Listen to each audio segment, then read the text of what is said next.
আজকে সকালবেলা বলতে মোটামুটি 10টা 11টা হবে, বেরিয়েছিলাম বহরমপুরের উদ্দেশ্যে। আর কি বলবো, এতটা গরম কল্পনা করতে পারবে না। গঙ্গার ধার দিয়ে আসছি, কোনো জায়গায় মনে হচ্ছে এত টেম্পারেচার, ধারণার বাড়ি টেম্পারেচার। তো যাই হোক, গরম কাটিয়ে এখন এসছি বাড়ি। আর বহরমপুরে গিয়ে ভিডিওটা কন্টিনিউ হয়নি, তো যাক বাড়ি চলে এসে এখন যাচ্ছি দোকানের দিকে।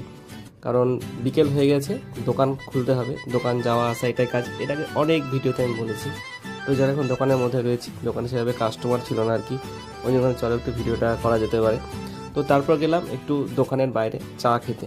তো তোমরা জানো আমার পাশে একটা দোকান আছে যেখানে খুব সুন্দর চা করে, ওখানে গিয়ে চাটা খেয়ে তো এখন প্ল্যান করছি একটু বাড়ি যাওয়ার। কারণ বাড়ি গিয়ে আমাকে শ্বশুরবাড়ি যেতে হবে, কারণ শ্বশুরবাড়ির পাশে একটা বিয়ে আছে, মানে আমার বউর বান্ধবী তার বিয়ে। তো সেখানে যাওয়ার জন্য রেডি হয়ে গেছি। তো চলো, যাওয়ার আগে গাড়িতে ভরতে হবে তেল। তো তেল করে নিয়েছি, আর কিনেছি একটা জুতো। আর জুতো কেনার পর কিনেছি একটা লস্যি। তাহলে চলো, জুতো তো কেনা হয়ে গেছে কমপ্লিট, লস্যি খাওয়া কমপ্লিট। তাহলে আমি বাড়ি যাই, তোমরা চ্যানেলটা